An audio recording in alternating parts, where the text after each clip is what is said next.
When I joined the company, I believed I had found my second home. It was not a big company, but it was growing fast.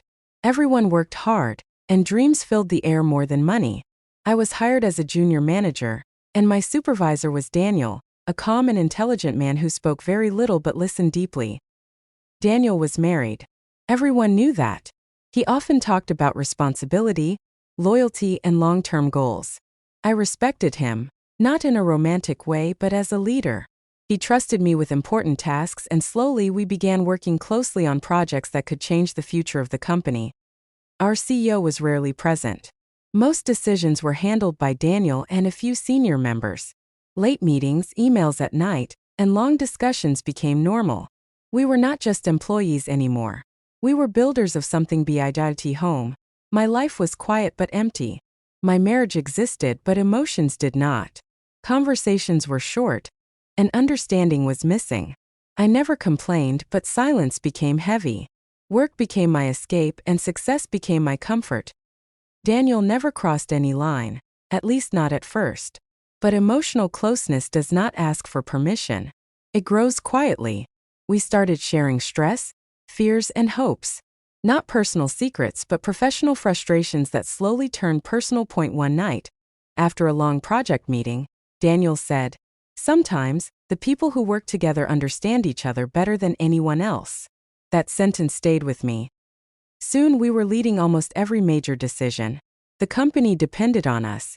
Our ideas increased profits, and our teamwork impressed investors. People started saying, "If Daniel and she leave, the company will fall." That power changed something inside us. Without realizing it, we stopped being just colleagues. We became emotionally connected, still professional on the outside but deeply involved inside. No touch, no confession, just emotional dependence. And that is how infidelity often begins, not with love but with understanding. As months passed, our bond grew stronger. We didn't talk about family anymore. We talked about dreams, about changing systems, about leading the company differently, about fairness and recognition. Daniel trusted me more than anyone else. I trusted him too, but trust slowly became emotional attachment. When something good happened, he was the first person I wanted to tell. When something hurt, his opinion mattered more than my husband's. That realization scared me that we never said, "This is wrong." But silence can be louder than words. Sometimes during late work hours the office felt empty. Only keyboard sounds and quiet breathing. No touching. No romance. But emotional closeness filled the room. Daniel once said quietly, "If life was different, things would be easier." He didn't explain. He didn't need to. Guilt came and went like waves. I reminded myself, we are not doing anything wrong. But emotional infidelity does not need physical proof. It lives in priority, attention, and emotional availability. At home, my husband noticed the distance. He asked questions. I avoided answers. Not because I loved Daniel, but because I felt seen by him. Meanwhile, the company changed. Investors noticed our leadership. The CEO became dependent on us. Slowly, power shifted. One day, during a board meeting, Daniel presented a bold plan. The room was silent. Then applause. That plan made us the backbone of the company. After the meeting, Daniel looked at me and said, "We built this together." That together meant more than work. But emotional closeness has a cost.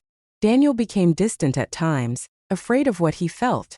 I became confused, torn between loyalty and emotional truth. That we were winning professionally, but losing morally. And yet, neither of us stepped back. Because emotional infidelity feels safe until it doesn't. The turning point came suddenly. The CEO announced retirement. Investors needed new leadership. Names were discussed. Surprisingly, Daniel and I were the strongest candidates, not individually but as a team. The board offered a shared leadership structure. That night, we sat in silence after the meeting. "This changes everything," Daniel said. "Yes," I replied. "At work and outside. Power brings clarity." Suddenly, emotions felt heavier. What once felt natural now felt dangerous. Daniel confessed, not love but conflict. "This connection is not fair to our families." I agreed, but stepping back now felt impossible. We accepted the leadership roles. The company grew faster than ever. Profits doubled. Systems improved. People respected us. From the outside, it looked like success. Inside, everything was breaking. Daniel's marriage suffered. Mine did too. Emotional distance turned into emotional absence. We were present everywhere except where we should be. One evening, Daniel resigned at no explanation. No drama. Just a letter. Success without integrity is failure. His resignation shocked everyone. I stayed. I let alone. The company survived. Even grew. But something was missing. We had taken over the whole company but lost ourselves in the process. Months passed. The company was stable. My position was strong. But peace was absent. Daniel disappeared from my life completely. No messages. No updates. At home. Silence turned into confrontation. My marriage faced truth. Not betrayal of body but betrayal of heart. I realized something painful. Emotional infidelity steals time, attention and honesty. One day, I received a message from Daniel. I hope you are well. I chose peace over power.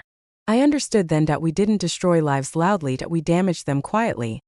The company was ours, but the cost was too high. Success cannot replace integrity, and emotional cheating is still cheating. I learned late but learned fully.